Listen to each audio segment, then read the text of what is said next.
سڵاوێک لە خۆشەویستان و ئازیزانی کاناڵی شۆڕەوەی شێعری کوردی بەندشتان ئاسۆ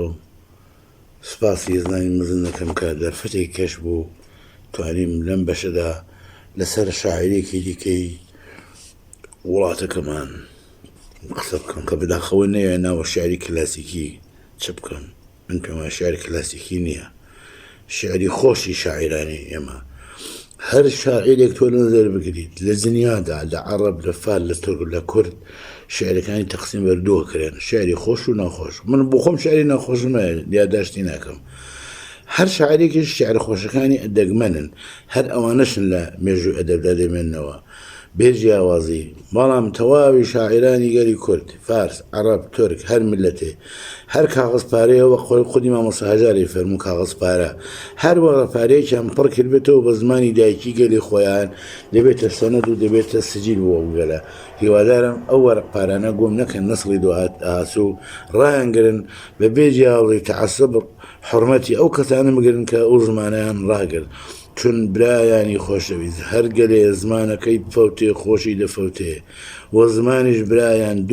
دوو تەبەقە ڕای دەگرن، نووسەران و شاعیران و گۆرانی وێژان. لێرەدا دەبێت باسی شاعرێ بکەم کە زۆر کەم یادی کراوە، مامۆستا مەلا کەریمی سائبی زاری. مامۆستا زاری مەلا بوو لە ئەوای ئارەبوغ و ئەژیا. شکر کوڕەکانی ماون و بەتایبەت کوڕێکی کە بەداخەوە جوانم مەرگ بوو کاک سادق، ئەوە زۆری حەوڵدا و دیوانەکەشیمان کۆ کردەوە ون بۆ خۆم حەوڵێکی زۆرمدا و سەقمان کردەوە بە ڕێنووسی ئەوڕۆیی و بەڵام عینی تایپەکەیدا بەداخەوە هەڵەچنی نەکرا لە ئینشاراتی محەممەدی چاپکرا. دیوانەکەی ماوەش کرد لەبەی نەچووە، بەڵام کامل لێ ساقیرێتەوە. ئەوەی بۆ من مهم بوو ئەمەیەکە مامۆستا زاری ساڵی 1346 یعنی 60 تقریبا 60 ناشتێک ئاوە ساڵەوە پێش لەلایەن ئینشاڕەت سەیریانەوە بە خەتی مامۆستا مەلا ڕەحیمی ئەو بۆر مەلا ڕەحیم کتێبێکی چاپ کرانیانە 4 فەسڵە. مامۆستا هێمنی ڕەحمەتی لە ژمارەی 1 مجللەی سروەدا کە لە بەهاری 63 یا 4دا بڵاوبووەوە ئەو بەهاریەی هێنا، من بە خدمەت لە خدمەتی دابم فەرمووی ئاسۆ ئەو زاریە دەناسیوتم بەڵێ قوربان ئەرەوەڵا دەیناسم خەڵکی ئارەبوڵۆتی ماوەوتم نا بەداخەوە 1360 مامۆستا زاری فەوتی کرد، 63 من بە خدمەتی گەیشتم وتی 3 ساڵەوە پێش فەوتی وتی ئەی داد و بێداد ئاواتم و ڕۆژە بچم ببینم ئەوە چی کردووە.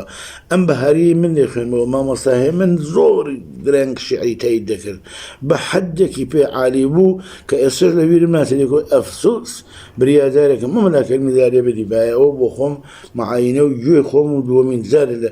دەیگەڕمەوە لای کوڕەکانشی گەڕاومەتەوە. دا ئەم بەهاریەشتێکی عەجایب سەیرە من شەرحی نادەم، فقط جۆراگرە لە متەنتەنی و لە عەزەمات کە ئەم کابرایە لەسەر وەزنی پێنج خشتەکی تەرجیحیشی تێدایە چی کوتووە. جا گۆیا ئەمانە مام حەقیقیش هەر بە قوربانی شعرێکی وای بوو دەیکوت ئەوە لە ئەسڵا قائانی ئەو شعرە متەنتەنی هەیە مەفاعلن زەری زەشێ سەحاب هاو حوباب هاو بەراب هاو سجووی نقرە ئاب هاو ڕەوان دراب شعرها گۆیا ئەوە قائانی کوتوێ دی شعری عەسری قەجەری و ئەمانیش چوونەتە جەنگی قائانیەوە. یەکێک لەو جەنگانە ئەم پێنجێنەی زاریە بە زمانی کوردی من بڕە توش دەکێشە فقط دەیخوێنمەوە لەباری تەنتەنە و عەزەمەتی بەهاریەکەی و ئەگەر پرسیار هایەک بوو سەبارە بەوە لە کاک هاشم یا لە کاک حاجی عەوڵا یا لە خۆشەویستانی بکەن دوایی لەسەر بەشێکی دیکە من جواب بدەمەوە. لێرە فقط پێم خۆشی جۆراگرن عەزەمەتی ئەو شیعرە بۆ خوێنەوەی. بەخۆشەوە دەفەرمێ مژدەی بەهاری بەهەشتنیشان و نەجاتی گوڵاڵە جوانەکانی کوێستان لە زەحمەتی سەرمای زستان خۆی ئەوەی نەوناوە بە لای غەیرە کوردی قەدیم. خوێندنەوەکەی زۆر سەختە، بەڵام من زۆرم خوێندوێتەوە پێم وایە هەڵشکم قەتای ئیملاکەیەتی بە مۆدی قەدیم نووسراوەتەوە حرەکە توشتی نییە. نەسیمی باغی خوڵدەیە شەمیمی زولفی یارە دێ عبیری مشکی چینەیە و بەشیری نەوبەهارە دێ هەورە لە ئاسمانەوە مەعموری کردگارە دێ عشاقی ئاشکبارە یا خزر لە کۆهسارە دێ مژدەی زهوری تەرعەتی جەماڵی لالەزارە دێ دنگی شەماڵە کردەکە دلێرەکانی بەهمەنی گوڵاوی هەورە تەردەکە ڕووبەندی بووکی گۆڵشێنی بێژەنی خۆر ئەدا لە یەخ بە گورجی قورسی سەدمەنی گەهێ لەسەر گەهێ لەبەر گەهێ لە پاو دامەنی لە بۆ حەربی دیێ و سپی ڕۆستەمی نامدارە دێ هەوری سیاهی تندخول لەگەڵ شەماڵی دوو بە دوو بە ناڵە ناڵ و هاو و هوو بە دەست و برد و هاتوچوو عازمی ڕەزمە زوو بە زوو بە گرمە گرم و قاوق و سپای زستانی قڕەکە لە تیلەکۆ لە هۆبەتوو بە تانگ و تیپ و تۆپەوە خسرەوی تازدارە دێ لە داخی جەوری پاییز و زوڵمی زستانی پرستەم لە ئەندەرونی هەورەوە کە دێ شەرارە دەم بەدەم لەوانەیە کە کێوەکان بە یەک کەڕەت بن بەشەم عەجەب نییە بخۆمەوە بۆ دەفعی ئێش و دەرد و غەم بە کووپەوە بە کوندەلە و شەرابە خۆشگەوارە دێ سەبا بە سەد نیازەوە بە نازی دڵنەوازەوە بە سەد قەتاری عازەوە بە عشوەیەکی تازەوە بە سەد کرور نازەوە بە پۆلی عێشقبازەوە لە تائیف و حیجازەوە بە کەسبی سەد ئیجازەوە بۆ قەتری زەمهەریری دەی سپاهی زەنگبارە دێ بادی سەبات هەموو مژی زستانە تار و مارەکە هەوا معەتەر و چەمەن بە غونچە مۆشکبارەکە مەشاتەوار ئارایشی بوتانی کۆسارەکە سپی و سەوز و سوور و ڕەش لە نەقشی سەد هەزارەکە مثلی جەنابی مانیە نەقاشی کەنجگارە دێ قەترە کە دێتە زەرزەوی لە هەوری دڕفشانەوە شیوەن ئەگاتە ئاسمەن بەناڵە و فەغانەوە لە چلچەمە لە کۆتەڕە لە گردەکۆ لە خانەوە لە سێوە سوور لە پیربداغ لە کورتەک و بەیانەوە بۆ قەتڵی خەیبەری وەکو ساحری زولفەقارە دێ لە بەینی هەورەوە ئەگەر شعاعی ڕۆژ دێتە دەر خەنجەرە بۆ بڕینی سەر نێزەیە بۆ سکوجگەر کلیلەکانی معتەبەر بەفر و سەهۆڵی فڕخەتەر لە شار و دێ لە دەشت و دەر لە هەردوو کێ و ڕەهگوزەر بە دەست و برد و حەملەوەر نەوزەری نێزەدارە دێ سوورەتگەرانی ئەکبەری هەزار نەخشی دڵبەری لەسەر گوڵووکی ئازەری سیاه سفید و ئەحمەری بەنەفشەیی و ئەزغەری چ قەهوەیی چ ئەخزەری مسەلەسی مدەوەری مخەمەسی معەشکەری تەرتیب بەدەن نەسەرسەری بە فیز و ئێعتبارە دێ جەماڵی ڕۆژی شعلەوەر وەکو عەروسی منتەزەر چادری فڕدارە چادر فڕێ ئەدا لەسەر یانی لە پەردە هاتە دەر شەو لە وڵاتی گرتە باغ لە باغی گرت دەربەدەر کێ بوومی زستانی بەدگوهەر زاغی خەزانی بەستەر بەسیەر لە ئاسمانی چارەمین مەسیحە ڕوو بەخوارە دێ لە لانکی زەمیندا پەروەرشی مناڵەدا تەرتیبی ڕوومەت و لەب و پەرچەم و زولف و خاڵەدا وسمە لە تاقی ئەبرۆ و سرمە بە چاوی کاڵەدا بە تازە بووکەکانی گوڵ خوتوتی شین و ئاڵەدا پێخەسوویەکی ماهرە ئەم هەورە عاتربارە دێ ناز و نیازی بلبل و شکۆفەکانی مشکبۆ بەزمی تەزەر و قمری و سەر و چناری لێوی جۆ لالە لە مێرغوزارەوە حکمە حکوومەتێکە سەربەخۆ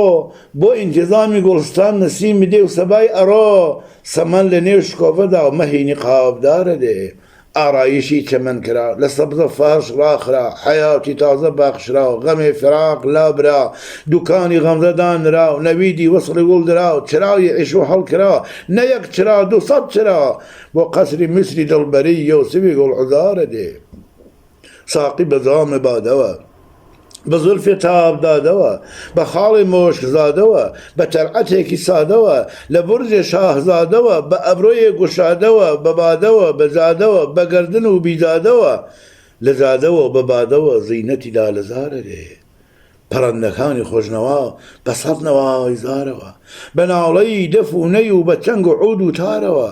بولبول لە سەحنی گوڵشەن و قمری لە شاخسارەوە ئاوازە خوێنە هەریەکی بە یادی شەوقی یارەوە سەدای بەزم عیشرەت و بێنی بە نەفشەزارە دێ غونتە بە پێکەنینەوە بە بەرگی زەرد و شینەوە بە عەتری موشکی چینەوە بە پەرتەوی جەبینەوە بە عیشوەیەکی دڵگوشا بە ڕوویە نازەنینەوە بە چاوی مەست و خاڵی ڕەش پەرچەمی چینەوە ئافەتی یان و خاتری بولبولی بێقەرارە دێ لالە لە ژێر خاکەوە خەیمە بە سەبزەزارە بە بۆ شاهیدانی گوڵ سەبا خەڵاتی دەرنێگارە بە وەنەوشە گەردنی کەسە سوزە لە خاڵی یارە بە هەزار عیشوە گوڵ لەگەڵ هەزارە هەزارەدا بەکارە بە مەزوری بولبلە زمانی وەسڵ و دەوڵەتی دیداری غەمگوسارە دێ قولا رسولا حوت در لكم بدي زبرزدي لباسي صوصني درو قياوتي صنعي إيزدي خلاصة داري بيقلا لزحمتي مجردي أتا كراب شودش خلعتك زمردي هوا ومهر ومرحمت حكيمي درد دار دي نرقسي فرخمار دي سنبلي تاب دار دي صوصني آب دار دي لالي داغ دار دي بهار دي نگار دي حياتي جاو دار دي زاري ملي بهار دي قدرتي كردگار دي أشعاري آبداري تو بيادي شاوي ياردي يا ربي أولس وبنجو قلمي خوش بيت من بين وايا على باري قدرتي الشعرية ورقيبني هيك كثير قدرتي متنتني الشعر ذا أوهم تسويل الجوانا بو قلب قران في قشتكية شاعري أورو ورازا الله قافية من جيرنا كي أو قافية لي درجة كلا سنة شعر ذا في دارين قافية هاي درنيوم يعني ما دون من